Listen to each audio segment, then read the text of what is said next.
ایک خدا پرست غلام کی دعا کی برکت۔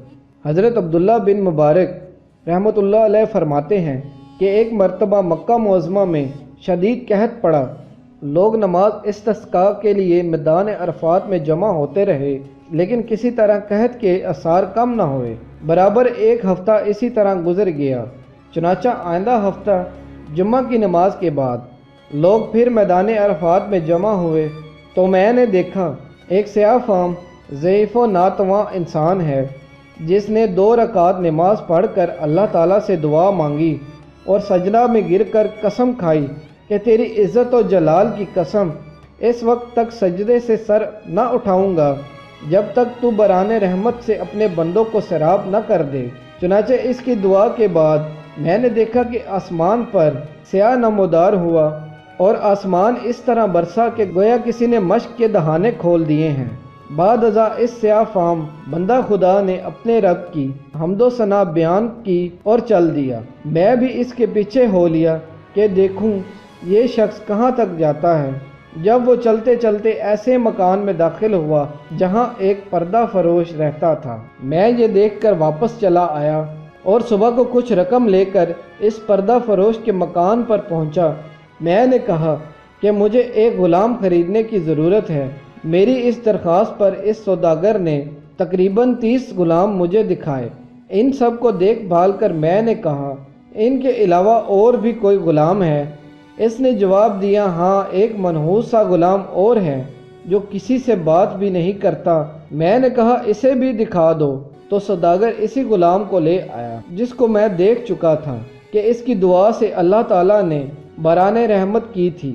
میں نے اس سوداگر سے دریافت کیا کہ تم نے اس کو کس قیمت پر خریدا ہے؟ سوداگر کہنے لگا کہ خریدا میں نے 20 اشرفیوں میں ہے، لیکن آپ کو میں 10 اشرفیوں میں دے دوں گا۔ یہ سن کر حضرت عبداللہ بن مبارک نے فرمایا کہ ہمیں اس کی ضرورت نہیں، بلکہ میں تم کو اس کی قیمت میں 27 اشرفیاں زیادہ دوں گا، بس اس کا سودا کر کے۔ میں غلام کو ہمراہ لے کر چلا آیا تو وہ غلام کہنے لگا اے میرے آقا، آپ نے آخر مجھے کیوں خریدا ہے؟ میں تو کسی بھی قیمت کے قابل نہیں ہوں۔ عرض کیا کہ میں نے تم کو اس لیے خریدا ہے کہ میں تمہارا خادم بنوں اور تم میرے مالک۔ میری اس بات پر غلام نے دریافت کیا کہ آپ ایسا کیوں کر رہے ہیں؟ اس پر میں نے عرض کیا کہ میں تمہاری کل کی کرامت دیکھ چکا ہوں۔ اللہ تعالیٰ نے تمہاری دعا قبول فرمائی اور اپنی رحمت کی بارش کر دی، جس کے لیے مخلوق خدا پریشان تھی۔ اس نے دریافت کیا کہ کیا واقعی آپ نے ایسا دیکھا؟ میں نے کہا ہاں، بالکل ایسا ہی دیکھا۔ اس کے بعد اس نے دریافت کیا کہ کیا آپ مجھے آزاد کرتے ہیں؟ میں نے کہا کہ تو اللہ کے واسطے آزاد ہے۔ اس کے بعد میں نے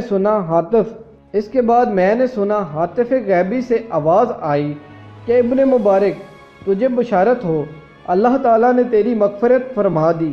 بعد ازاں اس غلام نے کامل وضو کر کے 2 رکعت نماز پڑھی اور کہا کہ اس چھوٹے آقا کی آزادی پر اللہ کا شکر ہے کہ مولائے اکبر کے آزاد کرنے پر اس کا شکر کس طرح ادا کروں۔ اس کے بعد دوبارہ وضو کر کے اس نے 2 رکعت نماز ادا کی اور دونوں ہاتھ آسمان کی طرف اٹھا کر دعا مانگی کہ الہی، تجھے معلوم ہے کہ میں نے 30 سال تک تیری عبادت کی اور میرے تیرے درمیان عہد تھا کہ تو میرا پردہ فاش نہ کرے گا، مگر اب جب کہ یہ راز کھل گیا تو میری روح قبض کر کے اپنے پاس بلا لے۔